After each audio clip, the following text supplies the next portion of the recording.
Welcome to another episode of the S.E.M podcast. Jack Bryce and Zach Hewlett are here again. Today we're joined by Craig Day over from the UK. How are you doing, Craig? Doing very well, thank you. Very well. I've got kind of, like pre-job interview jitters or like exam things. It's a bit like, ooh. But no, I'm excited to be here. It's good. There's no pass-fail here. You already passed by being who you are, so it's all good. So where are you calling from today? I'm calling from a place called Macclesfield in England. So it's about half an hour away from Manchester, which most people will know of just because of the football teams and stuff. Yep. But I'm more in the hills right now. Okay. But yeah. Great.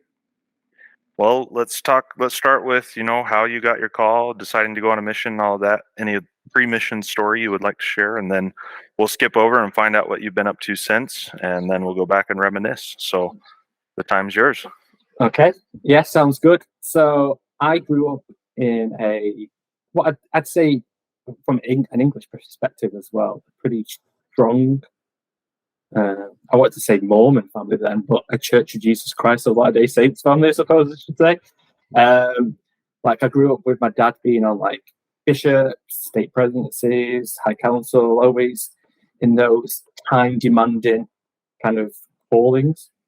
And then obviously my mum was left to fend for me and my two sisters and trying to get us to church and all the activities and stuff time while my dad was serving. But I was never going on a mission. I didn't like church growing up. I found it really boring. Like primary singing songs and stuff like that. I was like, this is just not for me. And my dad never went on a mission. And I saw him doing all these not all callings are important, but like I said before, time demanding callings and not having that experience. And I thought I could still be a good Christian or Latter-day Saint without going on a mission. I don't need to go on one.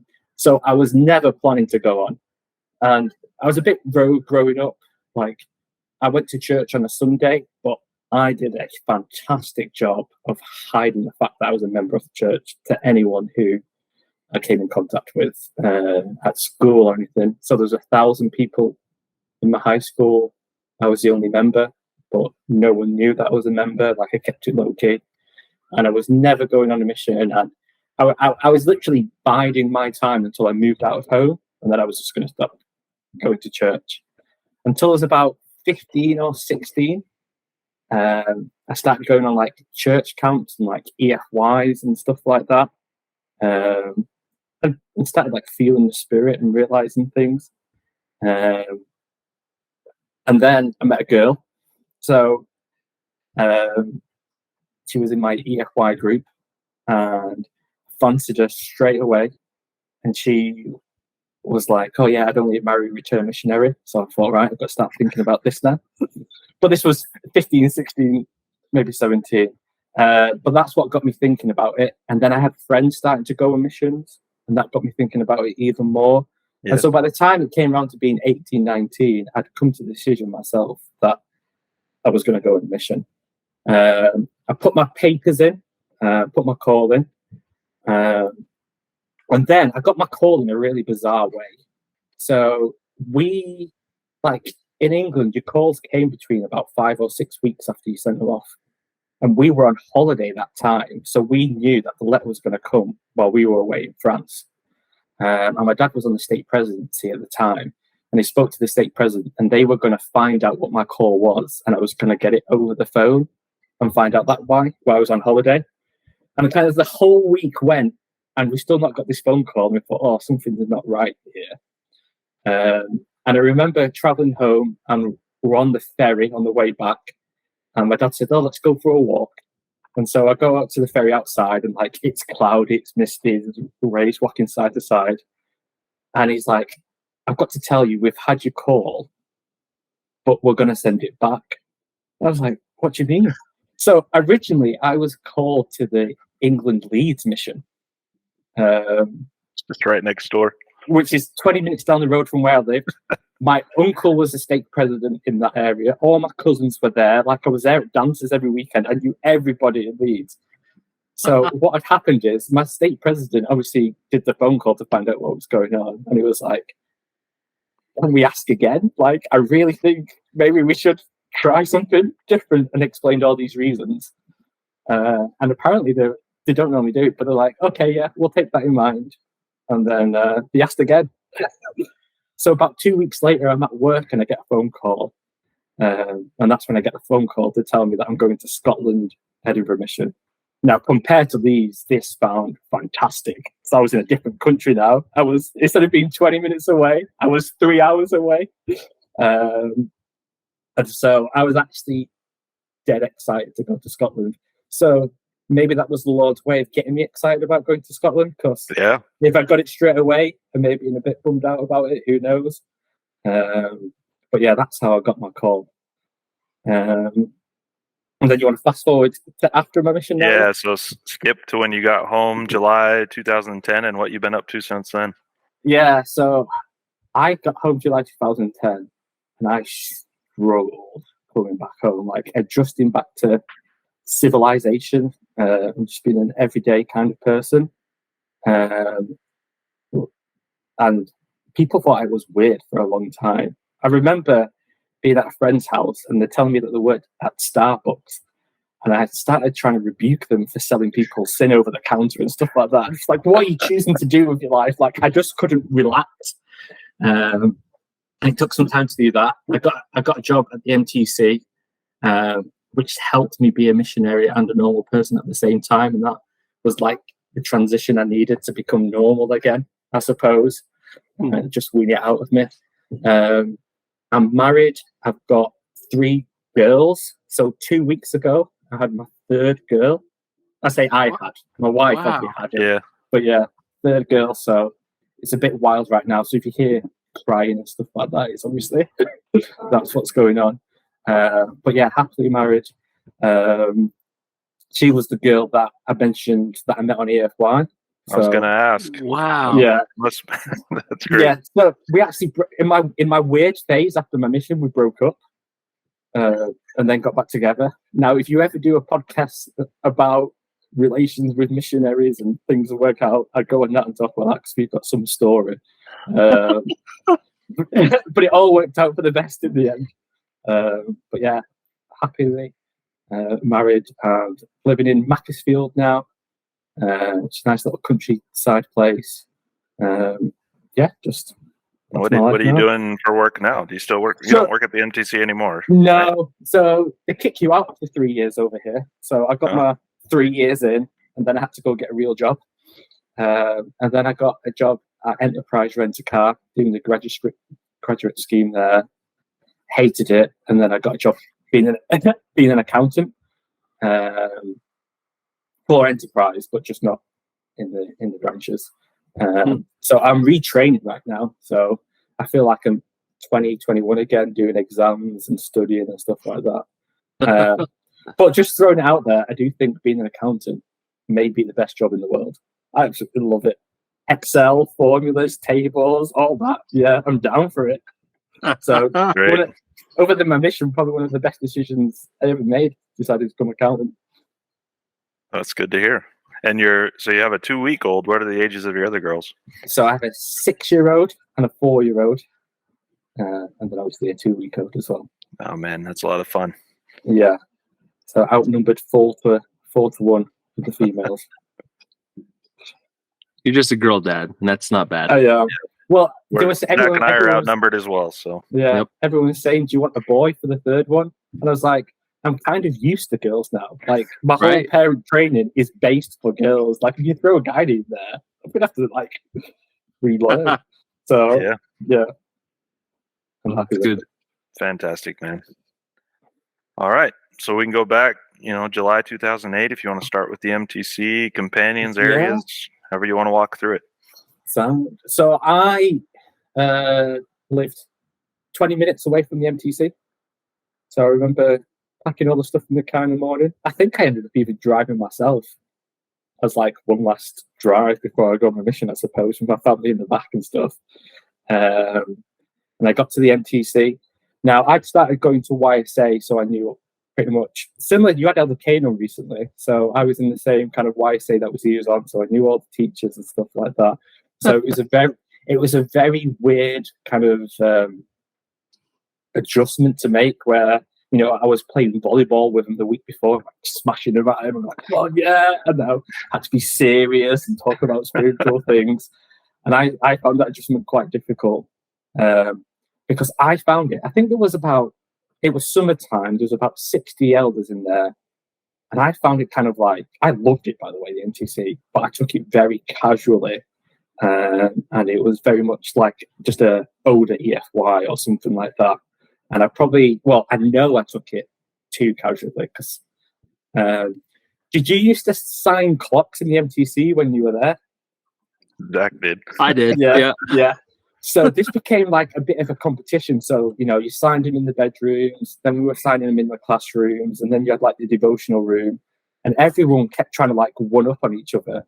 And it got to the point where a few of us crept into the mission president's office and decided to sign his clock at the back. Oh we thought we were like James Bond, so cool at the time, like he was going to top that. We've got the mission president's or the MTC president's clock. And then we had a devotional, all based on the atonement. And during our time at the MTC, we were very casual. We gave each other nicknames, like we were wrestling. Like I think one of the elders even had like normal music and would play it in the evening, which now I think, it was so bad, but at the time I thought, yeah, this is great. I'm having the time of my life. And he did this devotional on the atonement, and it like broke me spiritually, and just explained like how we were representatives of the Savior. And imagine if the Savior was walking down the corridor and heard what was going on with your room.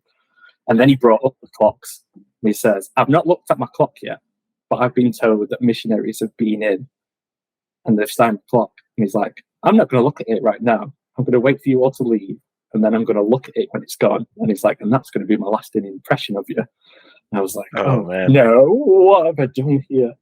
But just through out his whole devotional about the Savior and the atonement, I just thought, I need to kind of like slap myself into gear and realize, I'm not just here to have a good time, but I'm here to actually serve. So I went up to him afterwards and I just apologized and said, I'll tell you now, my name's on that clock. And I'm really sorry for it.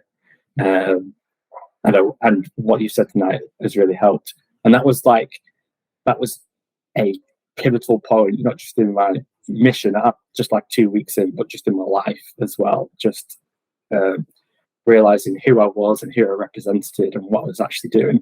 So that happened like the day before I left. So I had no time to kind of learn all my scriptures that I should have been doing that time or do anything. It was just like, get on the train, go to Scotland, and then we arrive at Waverley Station, and we've got the mission president and the assistants there waiting for us, and they come and they grab all our luggage, and I was like, okay, while we put all this in the van, we need you to contact at least 5 people before you can get in the van and we can take you to the mission home.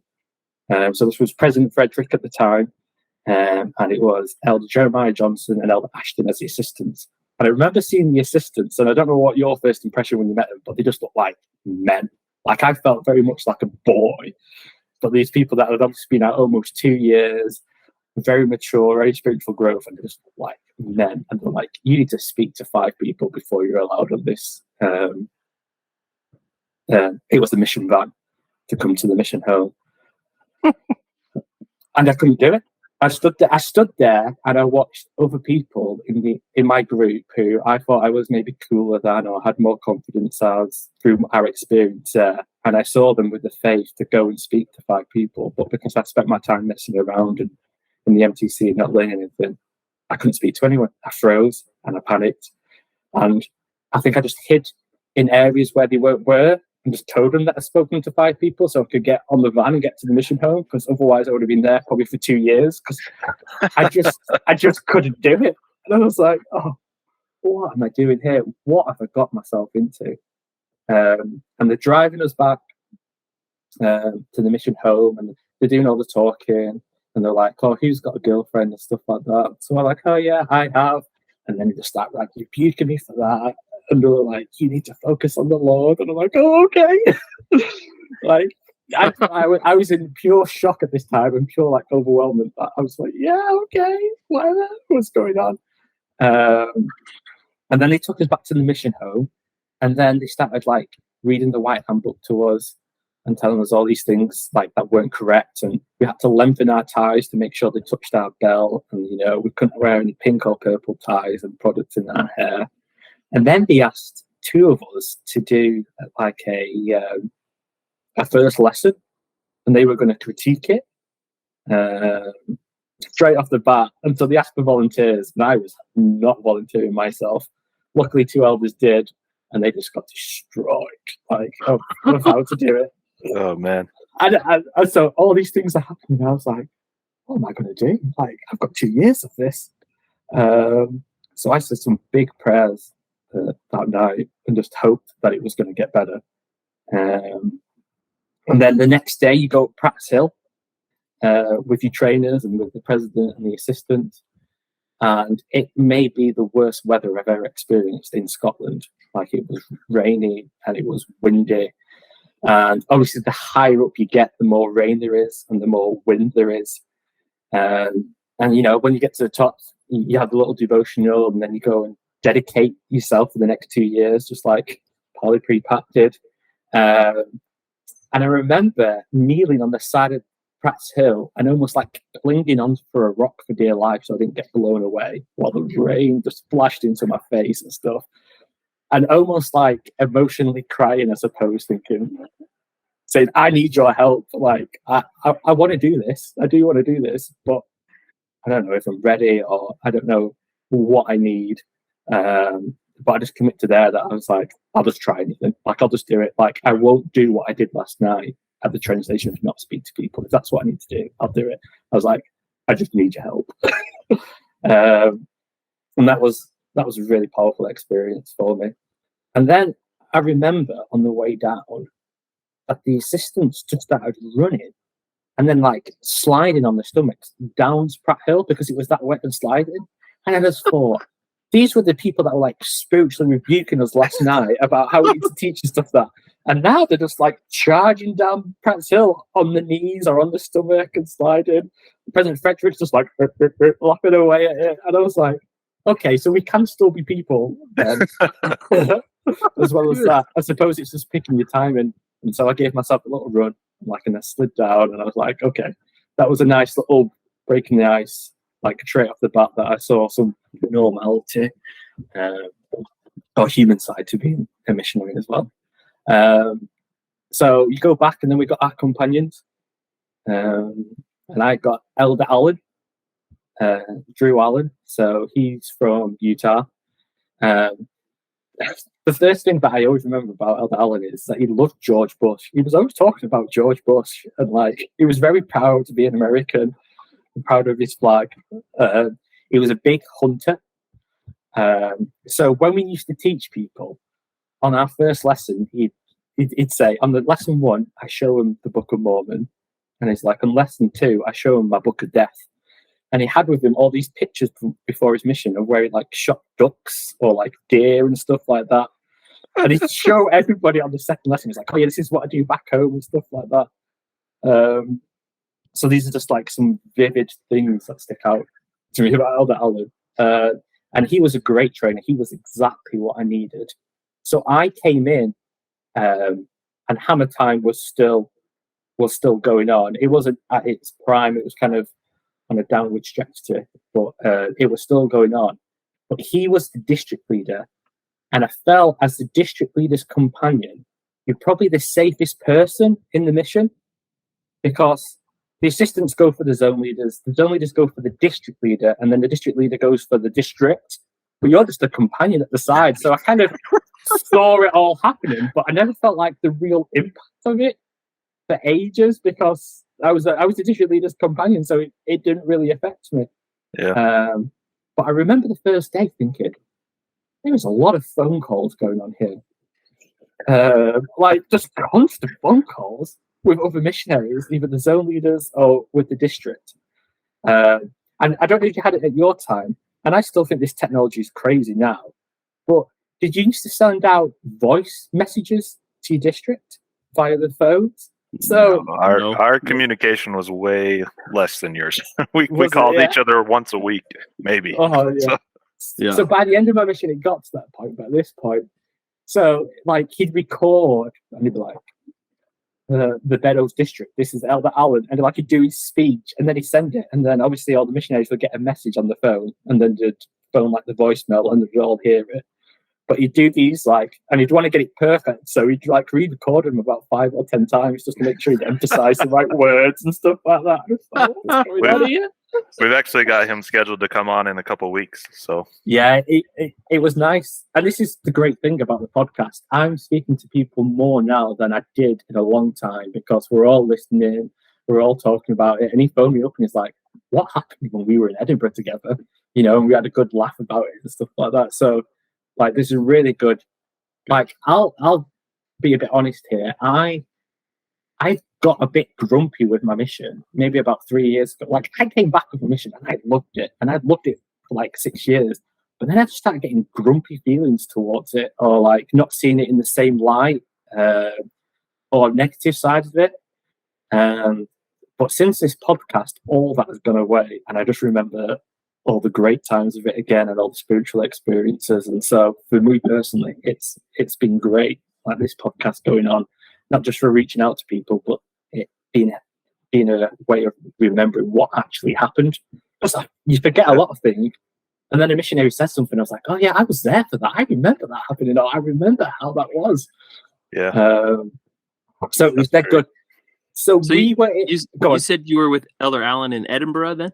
Yeah, so I got called to Edinburgh, and this was also wild. I grew up in a ward where we only ever had 2 missionaries in it.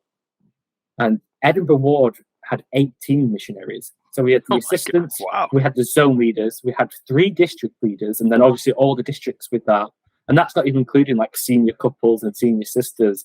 So preparation days were fantastic, and it was good to feel like you weren't alone. Like I was surrounded by missionaries constantly. And so that was really good. But we didn't technically live in our area. So we obviously lived in Edinburgh, but other missionaries covered the area that we lived. So we had to get a bus for 45 minutes before we even got to our area, which was just bizarre. And it was a bit of like, not that you don't speak to anyone, but it took the kind of, I'm going to speak to everyone because I'm going to teach them. Like, I'm just going to focus on the people that I'm going to end up teaching. More with Elder Allen, like that changes in a bit, and I'll explain that when we get to it. But yeah, Edinburgh ward was fantastic. What else did I have to say? Yeah, so, and this is something I discussed with Elder Allen. We had some issues. We didn't have issues baptizing people. We had issues confirming them. Like there were 2 people back to back. So when I came in, Elder Allen had literally just baptized someone, and my first Sunday we were meant to confirm them, but they didn't show up to church. And then about 2 weeks in, we get a phone call from the zone leader saying, "Who in your area book has been to church twice?" And we had to find all those people and invite them to be baptized this Sunday, and then baptize them this Sunday, because we were behind on the mission goal and stuff like that. So we spent the day just looking for the A book and seeing who'd been to church twice, and then phoning them up and meeting up with them.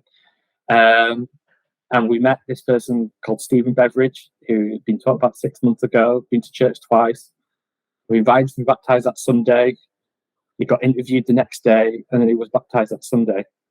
And it was so important that he got baptized that week. And I just kind of accepted things at the time. Right now, that seems very bizarre to me. But at the time, it was like, all right, this is what we do. We just grab people and baptize them, in essence. But the church was cut down from 3 hours to 1 hour because there was no water. So obviously, we couldn't have toilet functions for people. So they just did pretty much sacrament. So we had to get a hose pipe from the mission home tap and then run it all the way through from the mission home into the Edinburgh ward and like fill up the font with him. Well, it took about 2 hours to do that because of obviously the amount of water that would come out, like a kitchen tap. Yeah. So we only got it to about knee high, and it was like burning hot. Like I walked down into it, and Stephen almost swore. I was like, it was that hot. And I said the prayer, and I put him down, and I had to like bend down with him, and I like almost like when you're making a bed and you put your hands across it to make it all nice and smooth. I had to do that to make sure that he got all the way under the water. Oh man! And then he got back up. And I remember speaking to him in the toilets afterwards, being like dead excited. I was like, "Hey, Stephen, you've been baptized. Like, how do you feel?" He was like, "I feel like I've just been boiled, like a potato. Like, you feel the spirit, yeah." But yeah, he like, and he just, I don't know if he was just a yes sayer and he just said yes to everything we did, but like he told you he's living all the commandments. He came to church with us, but we saw him all that week, and then we picked him up to go to church on the Sunday, and he just wasn't there. And over his door was like a metal door around it, like he'd been evicted or something like that. I actually saw him 9 months later in a different area of my mission, and in like a shopping centre, and I ran up to him. I was like, "Stephen, what the heck happened?" He was like, "Oh, I joined the army." Like, he did tell us. He must have had it all in his plan at the time, but he'd left to go join the army rather getting confirmed and stuff like that. Oh man! So that was good. I remember. I'll go back to my first night, because obviously I didn't speak to anyone the night before, and I remember Elder Alan speaking to everyone, and I've been given a commitment by the assistants to invite 5 people to be baptized by like the Saturday, which just seemed like an Everest to climb for me. And I started to feel bad that Elder Alan was talking to everybody, and then I wasn't doing anything. So I just started like blurting random things at people. Like when you're nervous and you've got that energy and you want to do something, but you don't know what to do. And I was probably making really awkward comments, or like just being that guy. And he was probably like cringing inside. He would probably have preferred it if I didn't say anything. But I was like, I'll try and help, I'll get involved and stuff like that. And we bumped into a guy called Keith Hutt. And I remember him because he's the first person that stopped for me. And we ended up speaking like 40 minutes on the street. We almost taught a lesson. Like, we pretty much taught the lesson there. We invited him to be baptized. He said, yeah. He would never let us in his house. It was really bizarre. Like, we'd knock on and then we'd go to a park and we'd teach him there, or we'd teach him at the church. One time, we were going to meet him outside KFC on Princess Street at 6 o'clock.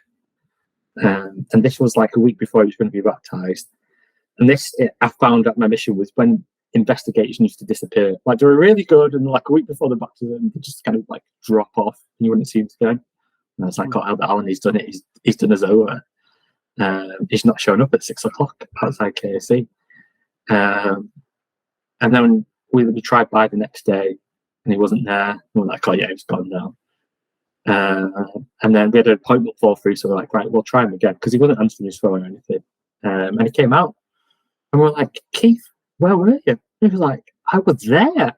We're like, "You weren't there?" And he was like, I was there when they opened the shutters up to open it up." So he got there at 6 a.m. in the morning to meet us. I was like, "Keith, why would we ever meet you at 6 a.m. in the morning?" But like, the spirit just took over for him. He's one of those people, and I heard like other stories of it. Like, he had long hair and he had a big bushy beard when we met him. And as we started to teach him, he started to shave off his beard, and then he got a haircut, and then he started showing up to our kind of lessons in like a suit and stuff like that. And we never asked him to do all this stuff, but it was just kind of the result of, the spirit taking over him, I suppose. But yeah, unfortunately he never got baptized. The font was filled, the members were there, we were there. He just didn't show up. Wow. So it's one of those. So, and I felt like I had done something wrong at the time. I was like, "Oh, he's not got baptized." And I was like, "I've probably not spoken to enough people," or I probably stayed in my bed till 6:35 that day before. Probably beating myself up about it, thinking I've done something and the Lord's not blessed us with that.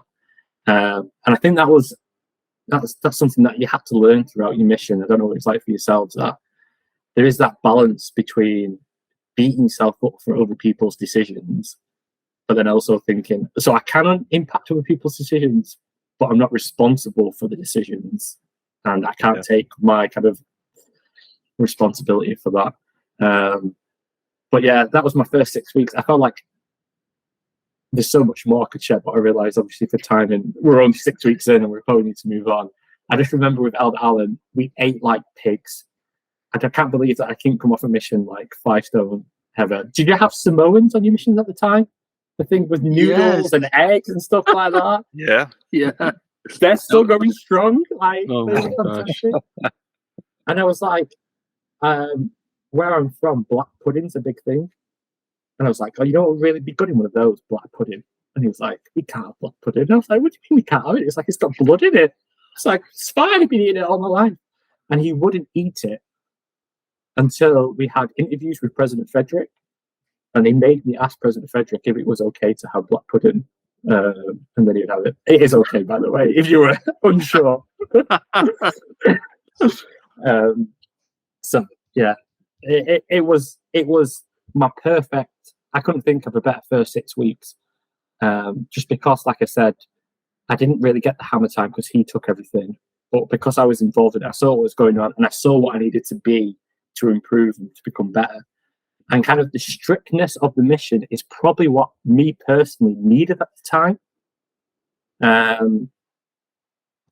Like, I don't know what the mission was like before President Frederick. You know how things kind of mission missed out and how it was. But from my impression, and this is your time period, so I'm not trying to offend anyone here, but apparently you guys were apostate. Like, Apparently. Yeah, apparently President Frederick had to come in and like had to make changes, and we had to do all this because missionaries were doing this, that, and the third, which you probably were. But that's kind of how things get. But that was my impression. I was like, right, we're an obedient mission. This is what we've got to do, and this is why we do it. And stuff like that. But yeah, that was great. So we got moved calls, and Elder Allen got moved, and I was absolutely petrified because I now had to know the area. And it all kind of depended on me. I found on my mission I was very good when I had a safety blanket of someone else, but as soon as I had to panic when it was like, oh, the book stops with me now. Like, I've got to know who the members are to come out teaching, or know where to go, or even just the bus systems and stuff like that. Yeah. Just the thought of that was daunting, and it got a little even more daunting when I found out who my next companion was going to be. So my next companion, and I don't know, I think into the first stories or brought up, but Elder Ben Lomond. And did you ever watch wrestling growing up? I don't know if you remember Bill Goldberg when he used to come to the ring, and he used to come to the ring like surrounded by security guards because he was such a mean, menace person, or just anything like that. Elder Ben Lomond arrived to me. I had to go to the mission home. And he arrived from the mission van, and in the mission van was President Frederick, the 2 assistants, and the 2 zone leaders, all like surrounding him as he walked out and was being handed over to me. And I was like, "Who is this guy?" It was almost like Fast and the Furious, like Dom Toretto in prison and like trying to break him out. So he had just been the zone leader in Dundee, and I think it's been brought up in other podcasts that I've listened to, where the boy was baptized at like 6 o'clock in the morning behind the bishop's back. So he was the zone leader, and his companion who pushed for that and made it all happen.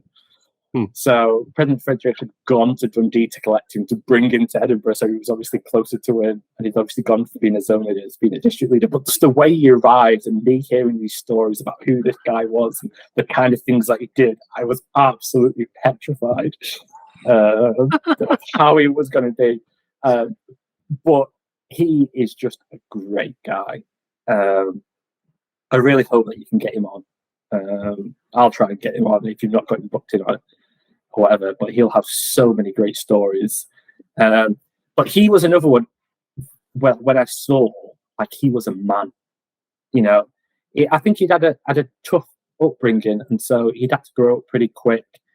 But I remember him coming to the flat, and he'd be like, things were broken, and me and Alan would try and pretend that they weren't broken or ignore it or stuff like that.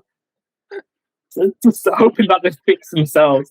He came in and started fixing everything and just like was just on it. Like me and Elder Alan had wrestled and we broke my bed and we were able to like prop it up with some logs, but it was an absolute disaster. And he came in and just looked at the bed and he was like, Elder, what are you doing? And he like phoned the landlord and I got a new bed and it was all fine. But you know, like he just dealt with things and he was just like a grown up and he was mature in that sense. But he was like a big, strong personality from California, like loud. And I was just scared of what my next kind of 6 weeks were going to be like. And I found out pretty like straight away on the first night that when we're waiting at the bus stop and some people walk past while he's on the phone and they walk past and he kind of like follows them and gives me like the dirtiest look ever. And then like finishes his conversation. He's like, Elder, why didn't we stop those people? And I was like, oh, it's fine. We're not even in our area yet. We need to get the bus for 45 minutes. And then we started contacting people. He's like, we do not do that. We speak to everybody. And I was like, right, okay. and so from that moment on, I spoke to everybody. And he'd like find the most awkward situations for me to go. So there'd be like a group of 10 Neds, and he'd be like, Elder, you need to go over there and invite all of them to be baptized right now. And I'd be like, what? And he's like, let me show you how it's done. And it's like strut up, and he'd be like, but he'd like get talking to him, and then he'd invite him to be baptized because he had that kind of persona and personality.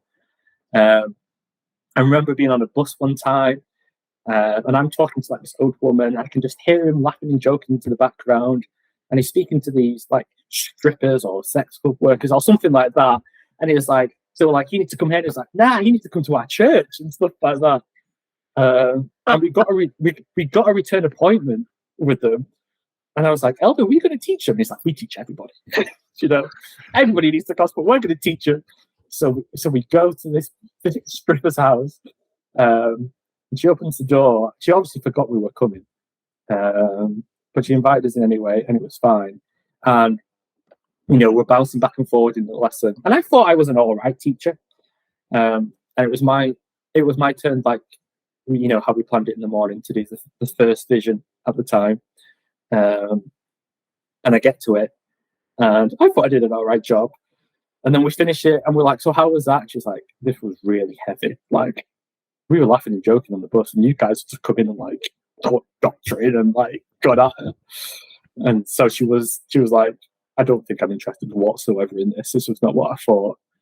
And then we got out of the lesson, and Elder was like, what did you do in the first vision? Like, you got like proper intense and like robotic and loud, because like it was so memorized for me and I want to make sure that I get it right. He was like, don't worry, we'll sort it out. So he made me the next morning teach a radiator. He's like, you're going to teach this radiator and you're going to teach it the first vision, and you're going to teach it until you're not robotic about it. And that was my 6 weeks with him. He just kind of like drilled me with things which at the time just filled me with pure anxiety and fear, but made me such a better missionary and such a more confident person. And so I'm like forever grateful for that. Even things like how I took butter out. Like, he opened the butter and was like, Elder, what's going on with the butter? And I'd be like, stab marks in it. He's like, that is not how we do butter. We go from side to side, and we do that every time. Just wild things. There's so much I say, but I best move on. So we've been together 6 weeks. We just found this Romanian family of 12 people.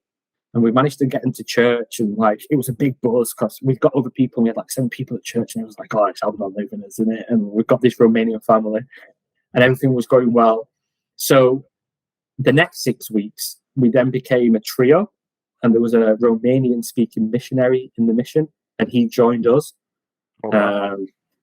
And if I thought things were crazy with just Elder Van Leuven, being in a trio was very crazy in terms of things that maybe awkward when there's 2 of you, all of a sudden don't become awkward when there's 3 of you.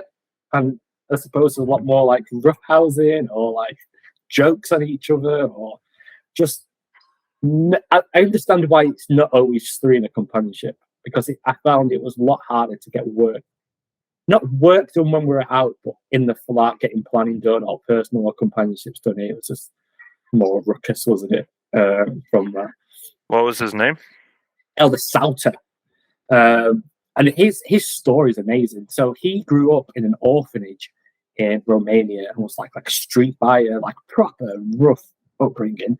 And then an American family adopted him, and he moved to Utah, and then a year later was on his mission. So he'd gone from like not having the gospel in his life, having a really, really tough upbringing, no family or anything like that, and then to a year later being on a mission. But it made him great, well, especially with the Romanians, because they could really relate to him. But just anyone who had a hard time, sometimes as missionaries we come and teach people, and we've got full families or parents that have jobs, and not everybody has that luxury. Yeah. And he was just so good to relate to. It's like, listen, I grew up in the Northridge. I know what it's like to have a difficult life, and this is how the gospel has helped me. So that was really good. But teaching with members made it really difficult, because 4 of you would then have to try and get in someone's house, and it was a lot. So we found ourselves splitting up a lot, and I found that I was the one that was with the member a lot. So I got a lot of FOMO, thinking, what am I missing out? What are these two doing right now? And putting me off with this member to do. But it was a good kind of learning experience for me then to take the lead. And to step up. And then it's almost, I think you always get to this point in life. I started to probably maybe get a bit arrogant or cocky, like, I can do this missionary thing, just coming up to a 4.5 months, feeling pretty confident about things, thinking like, I could plan this day better, or I would plan that lesson better. And so music calls come, and I found out that I'm leaving Edinburgh and I'm going to Dundee. My companion's only going to be 6 weeks out, and I'm going to be the district leader. So I have a panic attack and think, oh no, this serves me right for thinking I knew what I was doing in a 3 when I had, a really strong missionary and another more senior missionary. Now I'm going to be not only like the district leader, but my companion's only going to be 6 weeks out. So that was really nerve-wracking. But I decided that I was just going to go in and just going to be like Elder Van Leuven. So my next companion was Elder Lewis, who you've had on the podcast.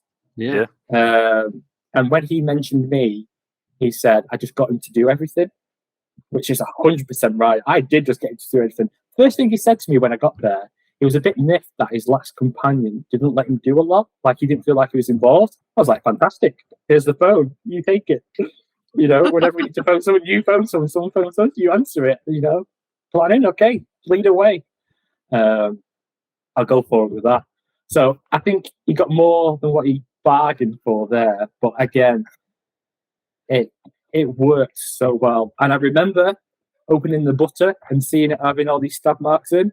I'm like, Elder Lewis, this is not how we do butter. Come here, let me show you. I just became that image. Now, we covered Broughton Ferry in Dundee, which covered Broughton Ferry, Money's Beach, and Carnoustie. So it was like a 4-mile road and just houses. It was a tiny area. And when I was going to the area, everyone was like, oh, this is a dead area. It's like, you're really going to struggle there. You're really not going to like it. It's not going to go well. Your companion's 6 weeks out. He's moody and stuff like that. It's going to be rough. And I was like, don't need to hear this. It's going to be great. It's going to be fine. But Dundee was my Goliath of my mission. I really struggled. I struggled not having someone more senior to lean on.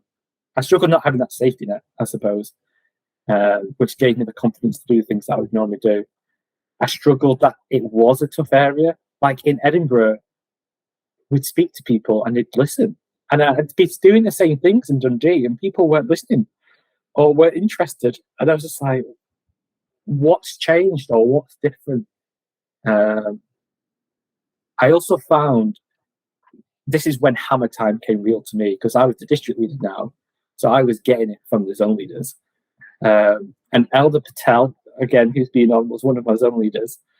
And he spoke on his podcast about, like, he didn't shout, but he knew how to, like, make people cry or feel bad with it.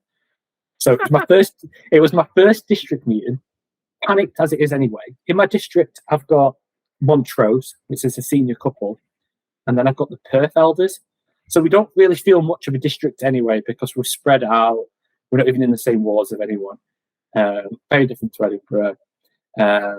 And these Perth elders were like disobedient. I ended up finding out that they didn't even stay together in the day. They'd go out on their own and they wouldn't teach people. And every time I did exchanges, I'd always see the same people. And I'd be like, I didn't clock on till ages ago, but these were the people that would always let them in. So whenever exchanges came in, they just booked a day with these people and we'd go back and it made them seem like they were doing stuff. Just give me fake numbers and stuff like that. And I was like, oh, you've really just not made my life easier there. But yeah, my first district leader in the district meeting. Oh, it might not be my first then. But I really wanted to set a tone and wanted to drop a hammer. So I remember sharing Ezekiel and about how the blood of the people were on our hands if we didn't speak to him, or teaching the gospel. I really wanted to go at it. And I remember the senior couple started crying. And I was like, no, you're not the people I want to get this message to. It's these elders over here. These are the ones that should be crying, not you. And I went up and apologized. I wasn't aimed at you. You guys are doing great. But these missionaries over here, they need to start working and doing things. But yeah, back to Elder Patel and this district meeting. So I'm doing this district meeting and he's looking grumpy as I'm doing it. He's going back and forth. And I'm like, oh, this isn't going well, which makes you a bit more panicked. When you see people smile at you, you do a bit better, don't you? But when you see people grumpy, you get a bit more panicked and stuff like that. And I was like, oh, he's not enjoying this district meeting. And then he goes out for 5 minutes. And that was perfect for me because I could breathe and find myself again. And go. And then I go to close up. And he was like, oh, can I just have 5 minutes, Elder? And he did a thing at the end, which was dead good. And after every district meeting, used to sit with the zone leader that was in there, and they would just go through your district meeting and bit by bit and just tell you how it was and for us. And he just slated me. He was like, Elder, I did a spiritual meter when I was in there of what went up and down as the meeting went on. He's like, I didn't feel the spirit when you were in there. He's like, you know why I walked out? He's like, I thought I was the problem. I went and prayed and asked for the spirit and came back in and still didn't feel it. So you're the problem. And I was like, oh no, I can't teach with the spirit. I can't even teach with the spirit because I don't feel it. And yeah, it was just wild. So I wasn't enjoying myself in Dundee. I was having the time of my life in Edinburgh, but first 6 weeks, Dundee. Both me and Elder Lewis, when move calls were coming, were like, oh, I want to be the one that moves. But I'd just been there 6 weeks. It was never going to be me, was it? And it served me right. This ended up being the longest area that I served in. So I was there for 6 months. Wow. In the end. So a quarter of my mission. And it does get better because I probably have my best experience there. It just took 6 months to get that experience. So I found that I was not really good at helping people come to baptism who I would find. But we called them interrogators. I don't know if you called them there. Yeah. I was all right with interrogators. I baptized mostly interrogators on my mission. We'd find it. I see something in the area book saying this person's a waste of space, they're just messing up, and I'd be like, nah, I reckon we can get these and stuff like that. And there's a part member family. So she was one of the Sweeney girls, and the member now was called James.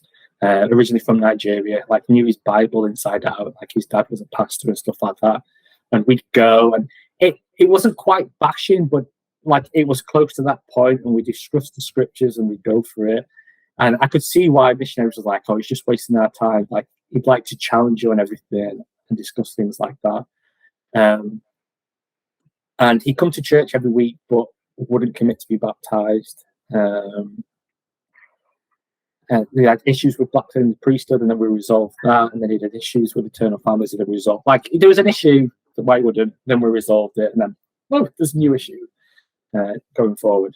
And we dropped him about 5 or 6 times. But because we were doing so poor in the area, sometimes we just wanted to teach someone. So we'd go back and teach him, and I can pick him up again. And this went on until my last moves there, where he committed to be baptized, and he got baptized the Sunday, and we closed the area on Monday. Oh, wow. And I literally think he was the only reason why that area was still open. Because everyone was saying before I got out, they're going to close that area, they're going to close that area. Spent 6 months, taught the same 2 or 3 people for 6 months, in and out, dropping and picking back up, never really finding anyone new, thinking, I'm a horrendous missionary. I can't do anything right. I can't find new people. I remember Mazzoni just telling me I was hiding behind sin because 2 investigators would come every week. So we'd always have 2 people at church. And so we looked like we were doing all right. And be like, you're not doing all right because it's the same 2 people for the last 4.5 months. I was just thinking, I'm just a horrendous missionary. Like, President Frederick must be thinking, why did I make this guy a district leader? Like, he can't even find people to teach. But this was a family that we were bringing back together. She was a member, he wasn't. And him being baptized and like the area that's closing after that just made me feel like, that's why we were there. Like, this person needed to get baptized. And then there really wasn't anyone else, so let's close it down. So that was really a faith-building experience. Who else did you serve with there? Yeah, so for the next 4.5 months, I was with the same companion. So I was with Elder Willis. And I got on with all my companions at this point. And I'd always brought like shopping. We always shared shopping. We always ate together. And I remember the first time we went shopping, he was like, I started saying, do you want this and want that? And he's like, I'm just going to get my own shopping. You just pay for your own. So I was a bit taken aback. I was like, oh, okay then. And then so we do our own shopping and we get back to flat. I was like, all right, I'm going to make some chicken and stuff and rice. Do you want some? He's like, no, I'm just going to have some cereal. So what he'd do is he'd have cereal. He'd put his little sleep mask on and he'd lie on the sofa for 50 minutes until like the hour lunch had been done. And then we'd go out again to teach. And I'd just be like, oh, okay, so this is how it's going to be then. Because I'd always shared everything and done everything with my companions, and he was like, no, I'm not going to do that. He'd been out, so this was his last 4.5 months, and he came in and was like, yeah, I've come here to die, Elder. I probably won't get moved again. He'd been in beef 6 months beforehand and just had a miserable time. But like the first year of his mission, he baptized like loads of people. And it's just like, first half mission great, second half, just don't know what's happened. And I'd gone from having Elder Lewis that was dead eager to be involved, wanting the phone, wanting to plan. He didn't want anything. He was like, you're the district leader, you take the phone, you plan everything. I'm just here, so there's 2 of us, kind of thing like that. Which is what it felt. And this is probably me being a little bit judgy, because as time went on, like he was a good missionary. Like, he taught good lessons, he did plan, he did study, he was obedient. I just didn't feel like fire from him. But people have different personalities from that. It'd be interesting to see what he thought from my side of things. But it took us a while to gel because we didn't have those lunch times together or those meal times together where we would talk casually because he'd be sleeping. And so it wasn't until his last 6 weeks that we really bonded. And what changed also the last 6 weeks is he became the district leader and I became the district leader's companion. Which interesting. Yeah, interesting. Because your initial thought is, oh, someone's not a district leader anymore. They've done something wrong, or they've not done well, and which is exactly how I was feeling. And President Frederick may have just said things to kind of make me feel better. But I remember the interviews before. It's like, how are you finding it? I was like, yeah, like you want to tell the mission president everything's great, don't you? And you're doing fine, you're loving the work. And he was like, I've got an idea and I want your support with this. He's like, Elder Willis has never had any leadership positions. He's got 6 weeks left. He's like, I think it'd be really good for him to go out as to be a district leader, and then have you as a companion, someone who's done it. And I was thinking in my head, I was like, I don't think I'm the best person to teach someone else to be a district leader. And he was posing it as a question as if I would be up for it. It was going to happen. But it was a nice way that he did it, and he's trying to make obviously me feel better about not having that position anymore, and trying not to make me feel like I was the worst missionary ever. But the freedom of not being a district leader, I kind of like refound myself again. And it made him being the district leader and having to do all these phone calls and having to do more, find himself again. So that last 6 weeks was great, because I suppose the first 3 months we were both a bit uncomfortable in our situation, in our scenario, maybe not doing as well as we wanted. Whereas the last 6 weeks, we both kind of got what we needed for us to be the most kind of productive missionaries that we could be. And that's when the baptism came as well. And so that probably has something to do with it. But I remember thinking, like, oh, everyone's going to be thinking I'm a really bad missionary now. Because as much as you don't try and be prideful and you don't care about positions, like before my mission, I didn't even know what district leader was or know what a zone leader was, because I didn't know anything about missions. My dad had never been on one. I didn't have that communication. I was never planning on going one, so I never knew much about it. And then on the mission, like, it became not important, but how do you know if you're doing well? There's very few things as a missionary to know how you're doing well. And I felt, for me, that was one of the ways that I felt after my first 4.5 months. Oh, I must be doing all right if President Frederick trusted me to be a district leader. And then having that taken off, I'm thinking, oh, maybe I wasn't doing all right. Which right now, in hindsight, you know that they don't mean anything at the time. But there and then, it's hard to tell yourself that. So yeah, it was a tough time in Dundee, but I suppose a tough time brings you your best times, and then we got that with the baptism with James. But yeah, he finished off his 6 weeks strong, like it was the perfect thing, And sometimes you think, oh yeah, mission presidents do know what they're doing with the decisions that they make and the moves that they make. Yeah. But yeah, he was really fun. The best time I had with him, just before I move on, it was snowing, and it snowed so bad and so deep. And we started obviously making snowballs and like trying to hit lampposts or bins from far away and stuff like that. He must have played baseball or something, because he had like a rocket on him. Like, it'd go straight, it'd go for miles, and sometimes it zigzag like that, but it always hit the target. And I'm quite competitive, so that used to bother me. I remember one time some Neds like started attacking us with some snowballs. And I was like, "Oh, well, Lewis, are you up for this? Shall we like snowball fight him?" So we're just throwing them here and there, taking it easy. And then one clobbers like Elder Willis on the side of the face, and like he just sees red. So he picks up this snowball and he compacts it like a rock. He just launches it at this 12-year-old Ned.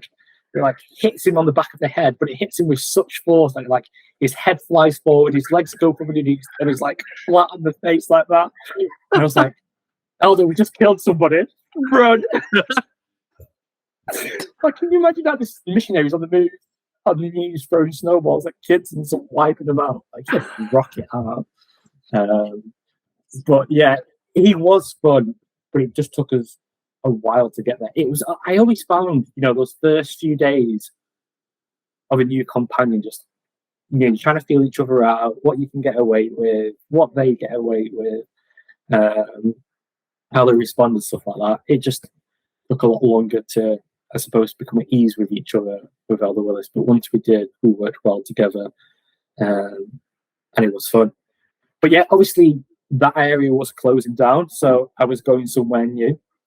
And I was whitewashing it into Bathgate, which is in Livingston Ward.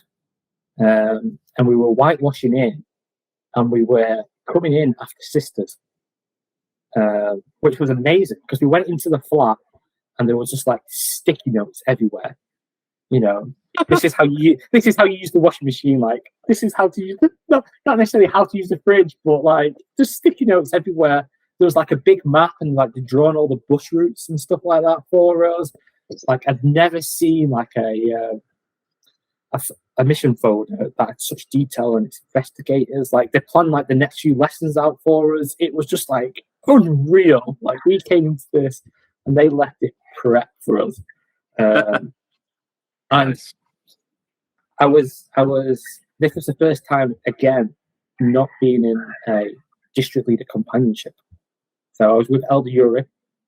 We were never told who was senior, who was junior companion, and we just kind of like we didn't even bring it up. I remember someone saying like, "Who's the senior companion?" And I was like, "Well, I presume it's Elder Uri because he's been out longer than me." But like, there was nothing ever said, and that probably worked better for us because I was doing better not having responsibility. I imagine if he was told that I was his senior companion, then that might have made him feel a bit like it was just elders, you together, go work and work it out yourselves. But I loved not being in a district leader companionship and not dealing with zone leaders. It was fantastic. Like district leaders are so much nicer than zone leaders. Like they still have the moments, but it was wonderful. Like phone calls from missionaries hardly ever happened. Like I had to phone the district leader and stuff. It was great. And I really found like how to be a person with not having like that pressure on me or like that follow-up or the constant. There was a very much a good, better, best principle in the mission. So I remember one time we were listening to EFY music, and like the zone leaders phoned, and they're like, "Elders, what are you listening to?" And we're like, EFY. And it's like, okay, it's good to listen to EFY music. What's better to listen to? And then I'm like, what's best to listen to? And I remember for the first year of my mission, I only ended up listening to Motab because that was the best thing that we could listen to. And that's kind of like how we had to live our mission lives. But after a year of it, you need some variety. There's only so many times like they're good. Don't get me wrong. But they've only got so many songs or hymns that they sing, and then you hear them again. But yeah, my point was, I didn't feel that same pressure or that same like you have to be the best all the time because it's mentally hard to do that. And sometimes I found myself so consumed with that I didn't become a person. And like you're always taught, like you're on the mission and where you're serving and you're in your area because there's someone for you to find out, there's someone that you can help. But if I can't be myself, then I'm not going to find the person that's here for me. And like I had a district leader that was very relaxed, and I was a bit like, whoa, he's doing that as a district leader with my judgy eyes on. But then it kind of said like, all right, I can do this and that as well. Like just simple things like we'd go to a ward meeting and they were doing like line dancing. And, like they got involved in the line dancing, and I was sort of on the side thinking, can we do that? Can we do line dancing? A ward activity with investigators there and stuff? So it was good, and it was a good opportunity to find myself again. I found myself teaching interrogators and having great success with them. There was part member families, and the sisters had done a lot of work, and we just kind of came in and took the rewards from it. But it was really interesting. I found it really easy to teach people. But that makes you sound like a bad teacher. But if they knew the gospel already, and I just had to fix a few problems, like that was right down my alley.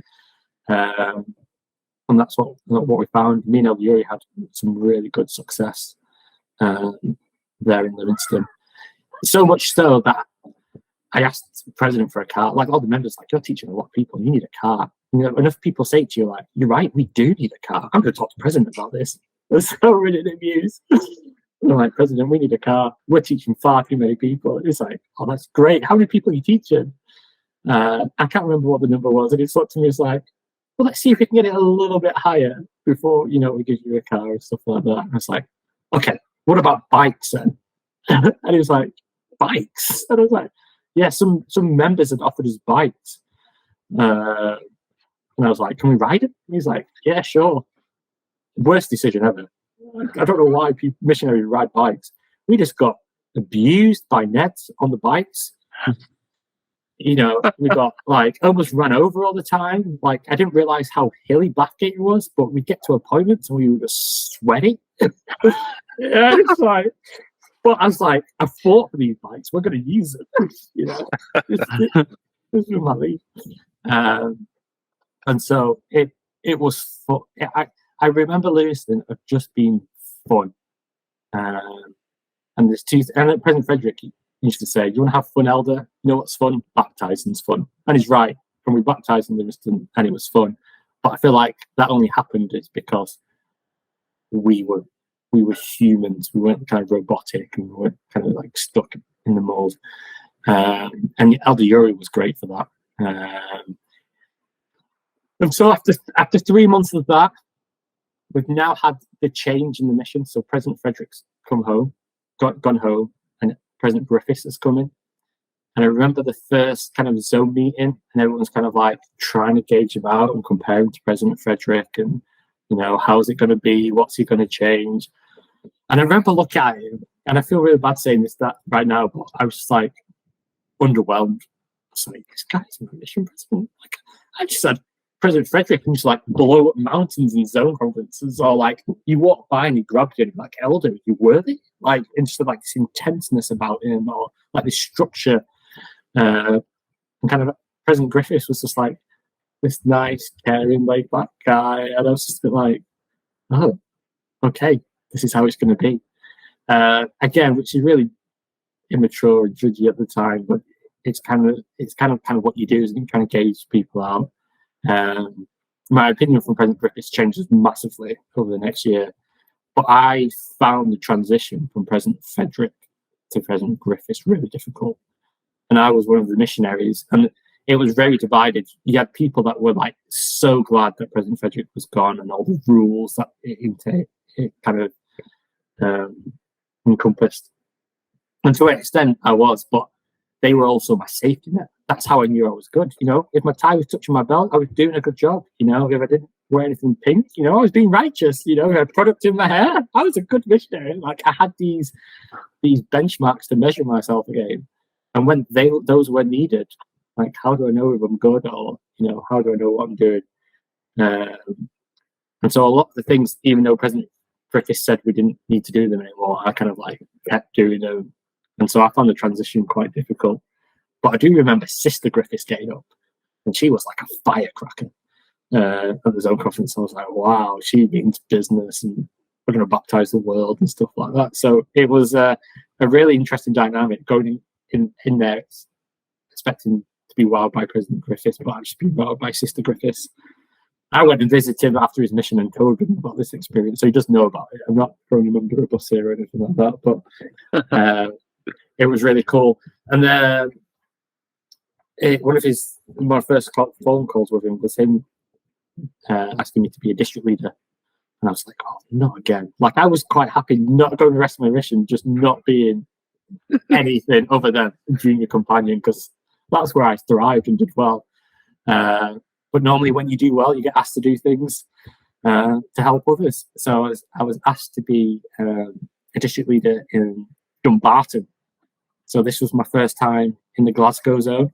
I'd always been on the east coast. Now we're moving over to west. You know, I heard all these horror stories about Glasgow and terrible things happening to people, and you know, Elder Kane got his Glasgow kiss, and people were always getting beat up and stuff like that. And I was like, oh, it's going to be tough. But Dumbarton was a little bit outside Glasgow, so I felt a bit safe. I was in a car as well. It was my first car area, so I've been on buses for a year. It felt nice to be in a car. Just effectiveness wise, mostly for preparation days, I like being in a car because I didn't waste all my time going to the shops on a bus and getting back. Like, I saved like 2 hours on preparation days by having a car. It's fantastic. And we lived in Dumbarton, and we used to go to Loch Lomond a lot on our preparation days, which is just like a beautiful place. I was with Elder Lamoureux, who is from Utah, and he was like a big hunter before his mission. He was like going up into the mountains and setting traps for things and doing that.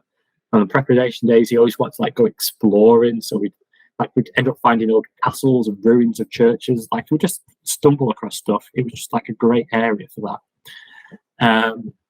Elder Lamoureux had been out about a year, and I remember we're going to going to teach my first lesson, and he's like, Elder, before I go in, we done all the prep in the companionship study in the morning. He's like, I'm a really bad teacher. I was like, what do you mean?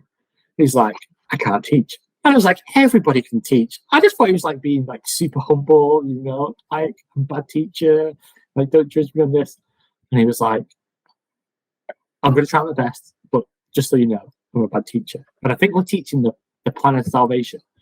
When we planned it out, like he was going to start with, the premortal existence, and we go back and forth. And he just starts it off with like, we do the opening prayer and stuff, and it's like, so there used to be a premortal existence. And then he just looked at me. And I started looking back at him, I'm like, go on. He's like, I'm done. Like, that was his teaching. I was like, oh wow, he really can't teach.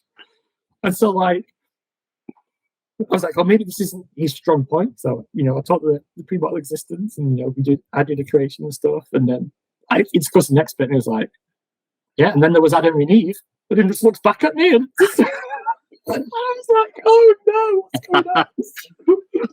But and you must remember when you've had your companions and you can see the sheer fear in the face. Like sometimes it's when they've got to teach the law of chastity, or like, like, oh, bless her, but something's coming. He'd just say one word, and then like he'd just break down, and like couldn't say anything more than that. But it was just such a shock, because I was like, he's been out a year. I was like, how's he got by a year just saying these words? I came out, I was like, I'm going to help you teach, because I was like, I'm not teaching everything.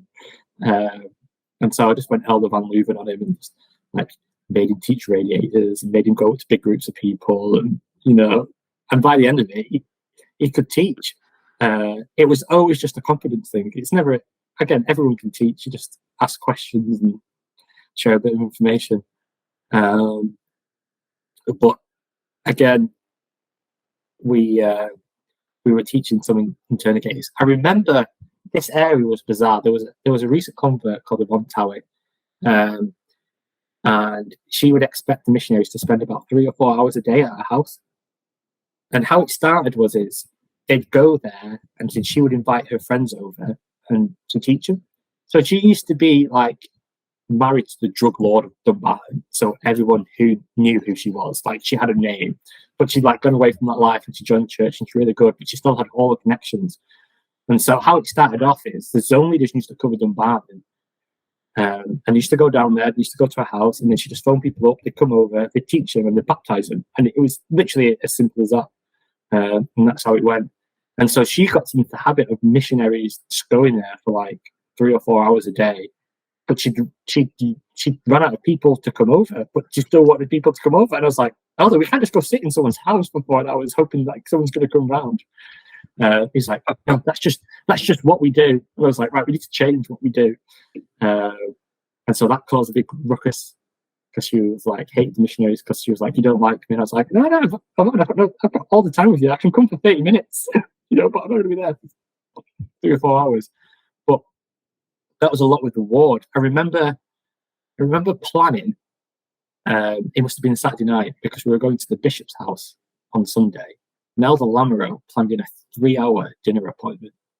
And I was like, you apostate. Like, what are you doing here? We have an hour 15 max, and then we are out of there.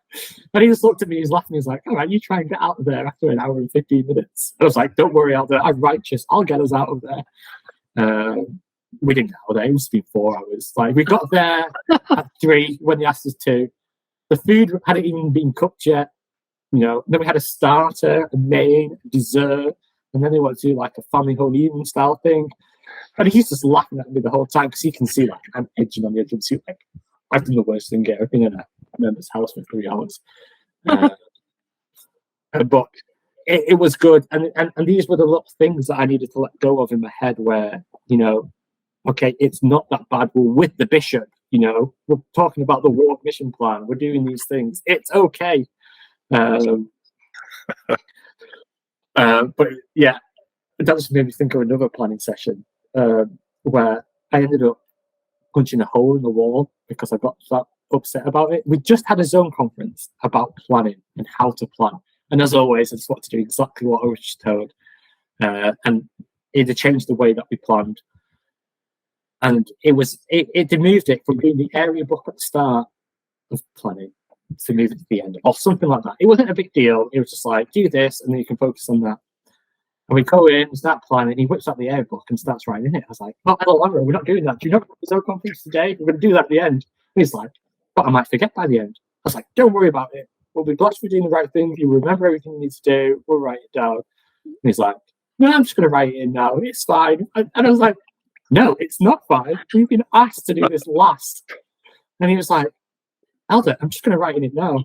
And I like stood up and I put my chest out at him. And I got in his face. And I was like, I'm going to hit him. I can't hit him. And I just went, what the pride, Elder? Walked up and then like punched a hole in the wall next to it. Then went into the bedroom, dropped to my knees and went, like, I just couldn't cope that he wouldn't follow the instructions just to do the to update the area book at the end. It really got to me. And then punched a hole in the wall. I'm not an angry man. Missions are hard. It must have just been a bad week, and that was the straw that broke the camel's back. But it really upset me, and so we had to get a picture of the brethren from the ensign and like stick it over my punch mark in the hole. But what we did before we left is we wrote "What the Pride, Elder" next to it, just to remind ourselves. Just that it was funny. It was wild, and like. But then I had to like phone the zone leaders and give the numbers. And by the time I come back, like he was in the bed and he'd like had the blanket over his head, like he was making no contact. And then the next morning, I was like, Elder, we cannot leave the house until we talk to each other. So what's the point? We want the spirit with us. And then he was like, nah, we need to go to work. So it took a while for us to get over it. But I ate pigeon in Dumbarton. So Joe Barrett, Albert Kane said it on his. He's the one that he went ferreting with. So he was great, but he was a hunter, so he shot pigeon for us and we ate that. He caught like rabbits for us and we ate that, and trout. And now the lamb, I loved it because he was a trapper, so he used to just like split all the guts and stuff. We ate a lot of eggs. We used to buy 30 eggs and go through them in a week. And we just made everything with eggs. So it was really good. We had a lot of good things going. No one had been baptized yet, but we had really good things going. And then he got moved, and then I got my new companion, which was Elder Hardwick, and I was training. So it was probably the loneliest point of a mission, being a district leader in training. It's the zone leaders, you have your companion, or even your companionship, you have something to lean on, but a brand new person, and I was just like, it's a lot, this. But he was great. He was from England. And I had probably the most successful time on a mission with him. I thought he was great. We baptized every other week when he was there. A lot of it was the work we did with Aldo Lamero, but we just baptized. He came in, and I was like, he had the same commitment I did. You need to invite 5 people to baptize, and we were struggling. And I was like, right, we've got a bunch of interrogators that we've been teaching. Just go invite them to be baptized. And so we went and showed Joe Barrett, and it was like he invited him to be baptized, and we called it "This Is It" baptism invite, because he'd been invited 100 times. But like, it has to be this time now, and he did. We had one of the Montawi's friends get baptized. We didn't necessarily always go about it the right way, which from a lot of this time period of the mission, there's a lot of battles with ward members. I remember being in meeting ward councils, and they'd be like, this person's an alcoholic, and I'd be like, but what about the atonement? Like, it doesn't matter. Just not using any practicality about things. Like, this is a deadly, like, people live in this forever, it destroys livelihoods. I'm like, who cares? You can read the Book of Mormon, they'll be fine. Like, let's just baptize him. And so that's what we did with the first person. Oh, it was so bad. Again, because we weren't really getting the ward involved, the baptismal font had a little like tweak to it where you had to put like a towel underneath, otherwise it wouldn't plug properly. So we'd been filling this font up for like 3 hours, and it was about this big, and the baptism was about to start in 20 minutes. And so we were getting jugs from the kitchen and tipping in and running out. And like a bishop walks in, and there's about 4 missionaries running around with jugs. You've got the investigator in his whites running around with jugs, trying to and fill it up as well. We had no chorister. We tried to sing a hymn. It was just like the worst experience for a baptism ever. And the bishop came and watched it, and he was just like, "Elders, what are you doing?" And we're like, "We're baptizing." And he's like, "Yeah, but where's his support now? You know, you're going to move on. No one's from the wards here. He doesn't know anyone, you know." And that bishop really helped me see the bigger picture of things. Like, we just want people to be baptized, but he was like, "You go, I've got someone on my record now that I'm responsible for. How am I going to keep him in the church? You know, he's got no friends in the ward. You've invited no one to his baptism. How's it going to work?" And he just said, "The next time you baptize someone, I'm not going to tell you if you can or can't do it." He's like, "I just pick the time." And so he picked Sunday after church, which I hated, because if they've got baptized on Saturday, you could confirm them on Sunday. But if they got baptized on Sunday, you had to wait a week to confirm it. And I'd already had 2 experiences where people hadn't showed up for the confirmation, so I was not a fan of this. But he was like, "Elder, just trust me." And so we did, and it was great. The whole ward stayed. You know, we had a musical item. The spirit was there. Like, everyone was hugging the person afterwards. And I was like, "Oh, right, yeah, this is why we do it. You know, this is why we get the ward involved. You know, it does work."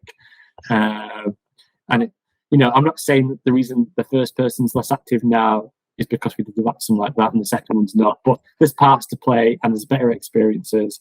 And it's better to get the ward involved and stuff. But, yeah. A lot of this time, it was just a great time. I was training, I was having success. I remember Elder Hartwick saying things to me like, "Elder, do you ever dread like turning the corner and seeing someone there because you have to speak to him?" And I was like, "I felt like that, Elder, don't worry about it. We've all been there." Like, it was nice to see that there was a new person that had all the fears that I had when I came out, like dreaded seeing people on the street because I was going to have to speak to him, or if you knocked on a door, you'd be like, "Please don't open the door. I'd rather not deal with this right now." But seeing him how he was in his first week to the 6th week, where he just had 3 baptisms, he was inviting everyone to be baptized, he had a good relationship with the ward. It was just a great experience to have, one of the fondest of my mission. And after that, I then got a moose call to be the zone leaders in Glasgow. So I got stuck in the Glasgow Triangle. So I moved from Dumbarton to Julian Avenue Ward. And we covered the Knightsbridge area in Glasgow. And it was rough. It was really rough. So my first companion there was Elder Whetstone. Now, his companion previously, I really got along with. And I don't know why. He was English as well. I always found it easier to get on with English people. I think my humour was quite mean. And sometimes I think I upset a lot of American people. Whereas English people just used to like give it back or like would laugh along with it. And so I sometimes had to like tone it down a bit and stuff. But me and his companion got on great. I also wonder if that's why he had so much success. So we used to play football every Saturday morning, so we'd sleep at the zone leader's house on a Friday night. And then on preparation day, they wanted us to hang out with them, so we'd sleep there on a Sunday night. Like, we just lived at the zone leader's house when I was in Dumbarton. So when I got moved to there with Elder Whetstone, it was probably the easiest transition to a companionship I had, because I felt like I'd done the 6 weeks prior with him. But I was now my least favourite people on the mission, because I never liked zone leaders, and now I was one. Even now, just I get shivers hearing the word zone leader. I don't know what it is. I just really, really struggled with it, and I was like, right, I'm not going to be like those other zone leaders. I'm going to be different. So I remember the first district leader council. I was like, Elder, we need to do something special. So we didn't kidnap, but in essence we did. We got all the district leaders and the companions to meet us in Dumbarton at 6 o'clock in the morning. And we blindfolded all the district leaders and got the companions to drive to Loch Lomond. And then we got out, and then we said, "Okay, elders, do you trust us?" And they're like, "Yeah." And I was like, "Okay, we're going to see how much you trust us. we're going to walk to the top of Ben Lomond, and you guys are going to be blindfolded, and you've got to just listen to me and Elder Whetstone and see if we can make it to the top. And trust us, we won't steer you wrong. You know, and we're walking across these streams, and we're like, oh, you need to jump here, and some of them don't listen, and they walk through, and we're like trying to tie it back to the Gospels, like, this is what happens when you don't listen to us. Or we're like, oh, watch out for that tree, and we're like, look, we're protecting you, we're here to help. And I just remember seeing like elders climbed up the side of this hill blindfolded, like trying to get the top. I'm like, no, you've got this. And then once we got, I don't think we even got to the top. We just got like to the halfway point. But it felt like the top because we come out like the woods and the climbing bit, and we got to take off the blindfolds. We got to look around and like, oh, isn't this scenery beautiful? And it's like, look where you've come. You didn't realize how far you'd come, but you've come so far. Like, and we got you here, and we got you here safely. So just trust us. And I just wanted to show people that I just wanted to have fun, and I wanted it to be a happy zone, and like one where we'd work together and stuff like that. And I just wanted to do something more interesting for a district leader councillor than, you know, sit in a chapel and read some scriptures and, you know, get to the point of like, let's bond together. And that helped. I feel like I had a really good relationship with my district leaders. The ward hated us. Oh, my life. I've never been hated so much by a ward in my life. So I got moved just before Christmas. No one fed us in the ward at Christmas. Christmas Day, we had no food. We had to go to another ward to get fed. They were happy to feed us. They were like, yeah, come on over, you've got space. No one in the ward wants to speak to us. The state president wouldn't meet with us. The ward used to shout at us all the time. And it was because of all the things that had happened previously. But now we were the zone leaders. It was all directed at us. And I was like, oh, I really hate being a zone leader even more, because you get the stick from the assistants, you get the stick from the ward, then you've got to try and get your district leaders on board. And I was just like, oh, it's hard work, this. But I feel like I'm sounding a bit negative now. I actually really enjoyed my time here. Elder Whetstone was a lot of fun. And what I loved about him is, and I think you Americans are a lot better with your feelings and stuff like that, but he was able to convey love for investigators or members in such a natural way, where people just bought into him and would want to help him or would want to listen to him, which I was probably a bit too blunt or harsh or, you know, sarcastic and stuff like that, which worked with some people went over. But he was just a nice guy. And I felt bad because sometimes I probably pushed it a bit too far with him and he got upset. And I was like, oh, I didn't want to upset you. I'd be like, oh, you're crying again. It's okay. You don't need to cry. But we wrestled a lot, and he was like a pro wrestler. And it really bugged me that I could never beat him at wrestling, because I think I've got a good headlock. And I'm like, once you get in my headlock, Elder, you're not getting out. And he would let me start with me in this headlock, and he'd still find like a way of getting out and just absolutely battering me all the time. And it really bothered me. But yeah, he was such a tough guy. And I remember I got food poisoning. This was around the swine flu time, and we'd had a dodgy KFC. And I don't know, food poisoning, you feel like you're going to die, don't you? I remember being sat on the toilet, thrown up in the bath, worst things going out the rear end. Like, it was just lying on the floor thinking, Elder, I'm going to die. And, like, he was phoning all the members and getting them to bring me iron brew because that'll clear my systems out and stuff like that. And I think it was at Christmas time, so I think I spoiled his Christmas because, like, that was the time where you could watch films and stuff like that. You didn't get to watch as many films as you would like. But I just remember him caring for me. And I thought, yeah, that's a stand-up guy. He was just some people are just good people, aren't they? They've got good nature about them. You know, some of us have to work at it to be nice to people. And anyway, he seemed to find it easy. And it was his last 6 weeks. And he worked up until the last day. Like, he didn't talk about home or anything like that, which I appreciated. And then he went home. And then, the best thing that happened, I don't know if it's the best thing, one of my favourite stories is we were taking an Indian recent convert on a joint teach for us. So we go to his house, we pick him up, And we're literally driving out of our street, and the rear window just like smashes, like we've been shot at. Like the recent convicts going, it's a racial attack, it's a racial attack. They see me get in the car, it's like freaking out everywhere. So we get out of the car, we're looking around, people's windows, curtains are flickering, and we're like looking for bullets to see where we've been shot at or anything. And then the police came, and they're like, oh yeah, it's a full moon.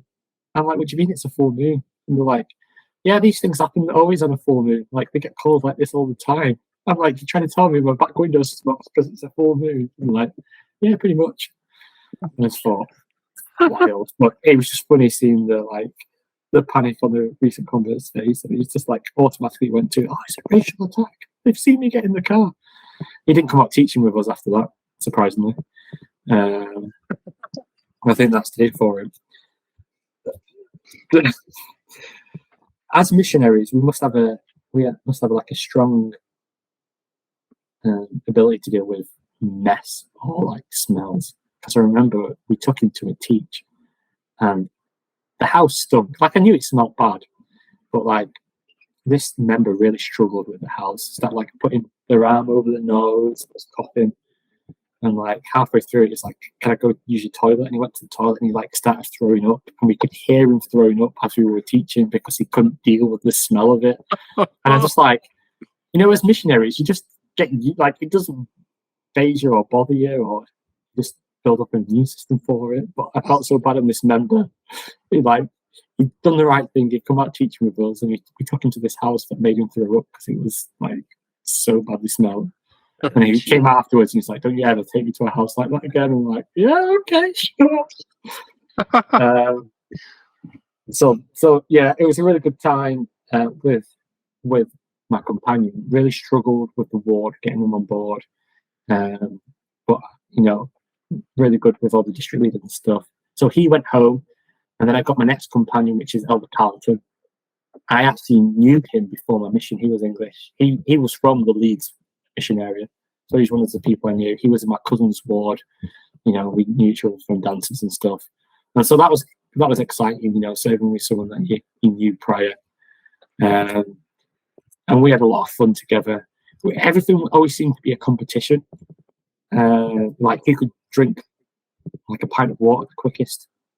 I remember we used to have tuna pasta cheese all the time, and he's like, I can eat fast, and I was like, I can eat fast, and we'd eat it fast. Like, and I finished before him, and he like slaps his hand on the table and stands up. He's like, "Don't you ever eat faster than me again?" Like, walks out. Like, it really bothered him. But like, we were quite competitive like that. But I think about him, like, he was there to work. Like, I was always happy having my full hour for lunch and dinner.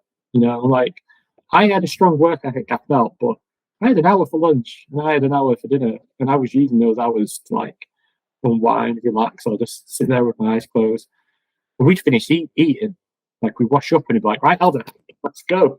And like, what? And I couldn't let it show that I wanted to stay while he wanted to work. So I was like, "Yeah, Elder, let's go." And I'd be like really upset that he made me lose like half an hour of lunch to go work. But I couldn't let him know that because, you've got to show that you're righteous and obedient. And go do it. I remember one time coming out of Lincoln Avenue flats, and we're both walking to our car, and we're like, "Can you smell something, Elder?" And we're both looking at the bottom of our shoes, looking for poo on it and stuff like that. And then we get to our car, and someone has taken a human nappy and like smeared it all over our car. It was the worst smell ever. I was just like, "Oh, Glasgow, you are grim." So like, we drove it straight to a jet wash and got like the platinum edition just to make sure that we got everything off. But it was just so funny, like, "Oh, you stood in poo, no, you stood in poo." And then we just both looked at the car, it was just smeared in poo. But we do things, we covered like Paskin and some like proper outer regions. I remember running out of petrol one time, and it was a Sunday, we felt like we couldn't fill up. So we'd get fast enough, and then we'd turn the ignition off, like, and see how far we could roll. But when you turn the ignition off, you also lose your power steering. And like I remember coming to a roundabout and it just be like the worst thing ever. I was like, Elder, it's not turning. We just like rode over it, carried on. Or we'd see like how hot we could get the car and see who would like give up first. And so we put like the temperature onto the highest, full blast. We'd have our coats on, like it was the first person to give up to see who was the hottest. And then we did the reverse of that, where how cold it could get, and then we'd open all the windows and turn it down really cold. Like we just had a blast. What he did when we got there was start to build the relations with the ward. He's just got one of those personalities that people just warm to. He's just a likable guy. He's full of energy. Remember the one of the most special moments that we had was, so the bishop in Dumbarton, his parents lived in Julian Avenue ward, but they weren't active. But we started to go visit them, and they just loved Elder Carlton so much. And we had some really spiritual experiences. And like 2 weeks later, he just jumped on with the gospel, and like he was coming out teaching with us and like inviting people to be baptized because we wanted to get the members involved and so like just doing everything. And they built like a proper strong bond. But it was just, I always loved seeing my companions have great success, because not like it took the pressure off me, to do it. But sometimes it's nice to be a fly on the wall and witness the gospel happening in that moment, and seeing someone teach and then someone receive the Spirit and change. So we had 6 weeks together, and so I've got 4.5 months left on the mission. And it was the Sunday before moves, and I got a phone call from the mission president, and I was like, "Oh, Elder, this is not good. President Griffiths is phoning us." I was like, "You answer it." He's like, "No, you got the phone. You answer it." So I answer it, and it's like, "Hey, Elder, do you know what I'm phoning for?" And I was like, "No." And he's like, "Oh, I want you to come serve in the office with me as the assistant to the president." And I was like, "Oh, okay." And he's like, "Right, when can you get here?" And I was like, "What do you mean?" He's like, "Well, can you get here in 2 hours?" And I was like, "Right, okay." So I hung up the phone and I was like, "Right, Elder, we need to go to the mission home."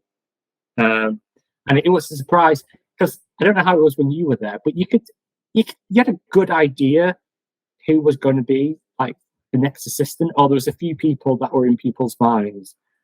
I was not anyone's next one. Like I'd only been as only the 3 months.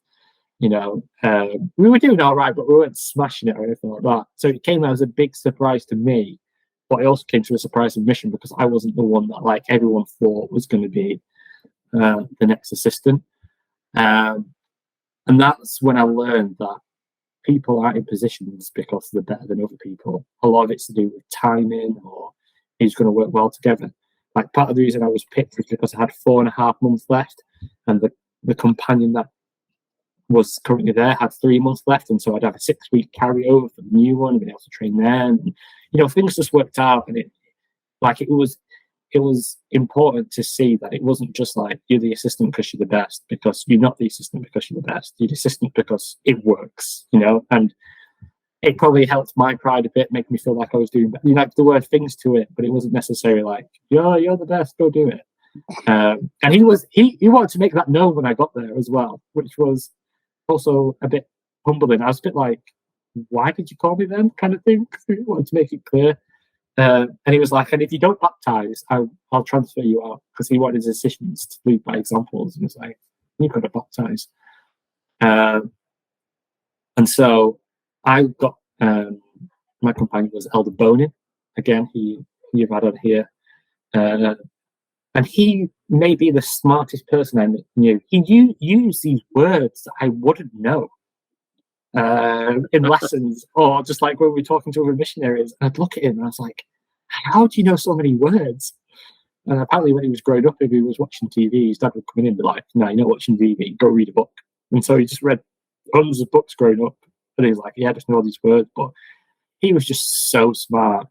And I felt very kind of like, call it like imposter syndrome. Like, I shouldn't be in this companionship, well out of my depth here. But he was really good at kind of guiding me under his wing and, showing me the things that we need to do and all the planning, and moves. So I got moves the week earlier because the week before we were planning moves. I can't believe how much we're kind of planning. Like, we'd meet for 2 hours every day, and then we'd go away and pray about it, and come back and we'd move things. And it felt like President Griffiths was just letting us make all the decisions, and then he'd be like, "No, move that person there and that person there," which was a good experience because it was like, I think he knew exactly where he wanted everybody, but he wanted us to find what he had found and work it out that way.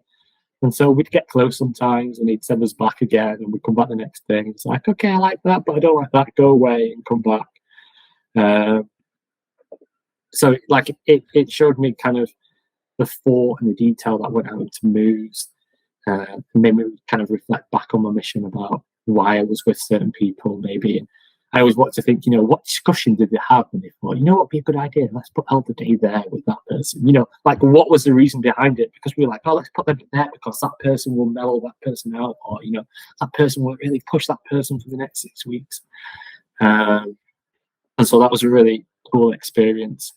And again, we had great success. Not so much, and I think we just had people put in our place, and it might be because you don't have the same amount of time to find and teach, and the Lord just blesses you as you. But I just felt like people just showed up to church and wanted to be baptized and just happened to be in our area. We had this one lady called Carolina who wasn't a member, but her brother was on a mission, and some of the missionaries found her, but she lived in our area, and she was golden, but they had to hand her over. We taught for 3 weeks, didn't do anything. She was some people were just ready to be baptized, weren't they? And that's what I found in my last 1.5 months. I didn't really and just compare that to when I was in Dundee and I was fighting to find new investigators and no one listened. And now I'm here and people are just walking in, and it's just how does it work, But it was a really good experience because then we could share kind of how we taught. We bring people into the area, and it's like, oh, this is what we want to see. And it was just a fun time. He taught me a lot, and he was one of the elders. I remember kind of the day before missionaries go home, they all meet in the mission home, and they all sleep in the upstairs on the floor on the mats, And I came and got my mat and put it next to him because I wasn't ready for him to leave. And I was like, I'll sleep next to you tonight, Elder, one last time. Because I knew the next day that, I was going to be the more senior assistant and someone else was coming new, and I wasn't ready for him to go. I think I remember writing home to my family at the time thinking, I really like this Elder. He's really made an impact on me. He had, in his Preach My Gospel, a list of the 5 most influential people in his life. And I really respected how much he appreciated his dad. I always found it weird that he never called him his dad. He always called him Michael Bonin. He's like, oh, Michael Bonin would say this. Whereas most people would say my dad would say this, but he almost celebritized him. And he was just like, I was like, I want to meet this Michael Bonin. That had such an impact in my life. But his relationship that he had with his dad was really something that I respected and, made an impact with me. So my last 6 weeks was very different because my last day in the mission was the day we joined with Ireland. Oh, yeah. So my last 6 weeks was pretty much preparing the mission to join. I didn't actually do much missionary work at that time. It was all kind of focused on how we're going to combine these 2 missions together and how we're going to make it work. Whereas we plan moves for a week, I feel like we planned it the whole moves, and the moves board doubled, and we were trying to get it like every zone would have one Irish elder in the zone leader companionship and one Scottish elder in the zone leadership. We tried to make it as equal as possible. And I remember President Griffiths was going over to Ireland to meet the missionaries because their mission president went home before the move's end. So there was like a period where they didn't have anyone. And I thought I was going to get to go to Ireland. And up until the day before I was. And then he came to me and he was like, "You're not coming to Ireland." He was like, "You're not going to be here when it joins. I don't see the point of it. You know, I'm just going to take Elder Wheat, who was my companion at that time." And Elder Wheat was very much still in the hammer time Scotland Edinburgh Mission. Like, he wasn't chilled out. Like, if you could get the most and what personified the Scotland Edinburgh Mission, it was Elder Wheat. He was tall, he was loud, he was like, "I'm going to invite you to do this." He'd follow up. He was intense. And that's who President Griffiths took him over to Ireland to meet the Irish missionaries.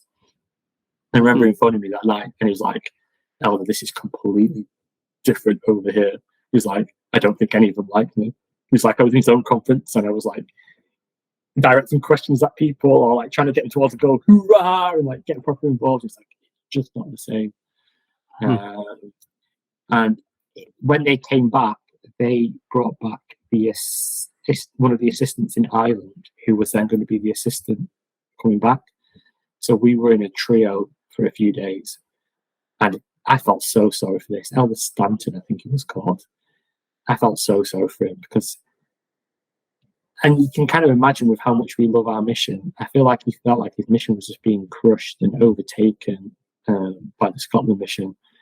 The first night, we're all go to bed, and he's like, "Elders, I'm just going to go down the hall because I want to say a prayer out loud." And I think that's how like emotional it was and how hard it was for him. That he felt like he had to go somewhere else to say a prayer that was out loud because, the impact of his joining the mission, he just knew it was going to be difficult. And I remember him saying to me, "It's like, I wish it was you that was staying and not Elder Wheat," because I'd chilled out a lot by that point. Like, I'd had my experience, and there was more I could. Like, Elder Wheat would just like he would say like, "Oh, we do this in Ireland," and he was like, "No, we're not doing that." Like, there was no compromise with him. Like, this is how we do it, and that's how it. I was like, "Oh, we kind of need to listen to him because you want the Irish missionaries on board, and it's going to come from him." And so I remember like planning how missionaries were going to either fly over, but then it was going to cost loads of luggage. Also, they would get the ferry over from Stranraer and take them that way. And it was all the logistics side of it, which was really fun and exciting to do. But it was also nice knowing that I wasn't going to be a part of it. I almost felt like I was dropping a grenade and walking away, and the destruction was happening behind me. And I speak to missionaries who were there at the time. And those first 3 months, it sounds like there were fights, there were companions that would walk away from each other. Like, it took a lot for it to gel and to work. And I remember getting collected from the mission home on the last day that I was there, and the Irish missionaries had come over who were training. And so we had like the Irish missionaries on one side of the room and the English missionaries on the other side of the room, and there was just a divide. And they weren't bad people, obviously, but we were like, they say dude and bro, and look how short that tie is, and see that elder's hair. It was like, they're just not like, there was a big thing on the mission to be brethren. It was always like, oh yeah, let's follow the brethren, let's be brethren. And we're just like, these are not brethren, which was so like judgy and like Pharisee of us. And looking back, you get a bit embarrassed with how you acted towards certain people. But at that time, the mission was your most important thing. And we almost felt the Scotland missionaries, they were coming in and they were going to like pollute our mission and bring in all these, these bad habits that we felt were there before President Frederick. That obviously weren't, but we didn't want them to come and pollute. And then obviously they just felt like we were the steamrolling their mission, and then making them feel like everything that they did wasn't good enough, or they weren't a good mission and stuff like that. So you can imagine all those emotions and how it's going to be. So I happily left on the day that they joined, and so I can happily say I was a full Scotland Edinburgh missionary, and just let the rest deal with it left. But yeah, I could have spoke for another 2 hours, to be honest. I took notes. People like, write notes, you're going to forget things to say. We'd still be on Elder Allen if I followed all my notes, to be honest. There's so much I'm going to say. So, any companions that I've not mentioned enough, or tons of investigators that I could have mentioned, there's tons of stories that I didn't like. Sorry, but you start out, don't you? And you just got to go with it. But you can always send those to each individual and say, "Hey, I may not have shared this, but this is something that I always think of you in that instance." That's a good connection piece. Yeah, and then I'll just get them to do it so they can share that part of it. Yeah, there you go. But yeah, I love my mission. Like I said before, there was a time period that I felt a bit not great about it. Some of the and I think Elder Lewis touched on it in his. Like, he wasn't happy with some of the decisions he made or how he treated a few people. In hindsight, you're never going to do everything right. But listening to this podcast again, it's really changed my opinion back to how it was before. And I was saying, like, you guys are plowing through the kind of podcast right now. It's like every day one's coming up. And I'm like looking at it to see who it is, Are they in my time period? Do I know them? Like, it's exciting. Like, you're top of my notifications right now. Like, who's coming on next? I'm speaking to companions that I've not spoke to in ages because they're coming on and like we want to talk about things and stuff like that. So I really appreciate what you guys have done here. Like, it's good. Yeah. I don't know how you find the time to do it all. I've not been out yet, but it's good and I appreciate it. And yeah, I hope what I said was interesting or enjoyable. Yeah, you shared a great deal of perspective of what the mission was like, during your time period. And more than anything, everything is unique to each individual, because you have different companions, you have different areas to serve in, you have different people you're interacting with. And, we've heard that this is a horrible word to use, but the destruction of Hammer Time and how it truly... It was, there was positives to it, right? But then sometimes the relationships that had to be mended in wards and things like that just kind of had impact on how you interacted with people that was different than how I had interacted with people. You know what I mean? Yeah, it was so different depending on what missionary you spoke to. Either for like President Frederick, I have a strong opinion, but my wife, when she hears the story, is always like, well, I think I prefer President Griffiths over President Frederick, And I don't have a favourite because they both had different impacts on me. But depending on what missionary you spoke to, he was either the best thing because, we double baptisms, it was an obedient mission. People weren't getting sent home and stuff like that. But then at the same time, I was a robot, I was reporting 5 times a day. I remember it got to the point where you had to phone you only before you went into lesson saying, this is what I'm going to teach and this is what I'm going to invite them to do. And then phone them after the lesson to let them know how it went. And if you didn't invite them to do what you said you were going to do, why it was changed and stuff like that. Like, it got to a boiling point of super intenseness. But that's all I knew. I didn't know anything different. And then when it got taken away, I was like, I don't know how to fend for myself almost. Like, you don't want to hear what I'm doing? Why don't you want to hear what I'm doing? Let me tell you what I'm doing. I'm just going to phone you anyway. But what was interesting is baptisms didn't drop when we changed it. Like, they increased and got to a point, so it worked at a time. But we never went back down when we stopped doing it.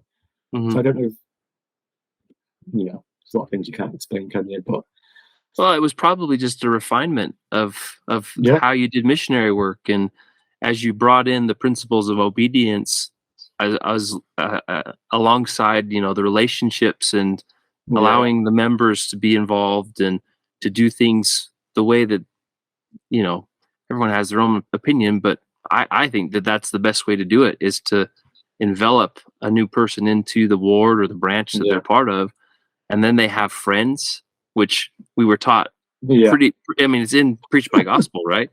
They have to have a friend, they have to have a calling, and they have to have, they have to feel love. And sometimes those things were skipped over, it sounds like, in periods of Hammer Time, but there was a different set of goals on the board that, but that's okay. Like, everybody has their own experience. We've talked to plenty who've loved their mission.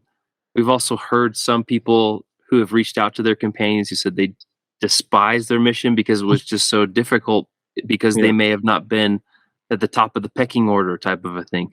Yeah. So, but nonetheless, like, we appreciated the fact that you shared your thoughts, your experience, and you got a great list of missionaries that you served with. That of those, we've talked to one of them. So we would really appreciate you reaching out to your other companions and saying, "Hey, if this is," I guess I'm lying. We've talked to two of them with Chris Lewis, and we've got a couple on the schedule. But nonetheless, like, we'd love to get in touch with more and continue to expand upon the experiences that were had in your time frame of the mission. So we appreciate it. On top of that, is there anyone else of your favorite missionaries besides your companions that you'd like to shout out here and ask them that they should participate? Yeah, I like, maybe not separate, but I've spoken to Elder Tom Carlton, because I speak to him quite a bit. He's one of the few companions I still speak to. Yeah, and I really want him to do it. And he's very much on the fence. Okay, so hopefully I can get him to do it. Elder Van Leuven, I just think that would be the most interesting podcast ever. Not even just the S.E.M podcast, just in life. Just hearing, just hearing him, just hearing his voice. Like, Elder Van Leuven, like, he's great. But yeah, I can't think of anyone off the top of my head now. But I'll ping to people that it's been done. Hopefully that will prompt them to do it. But yeah, for sure.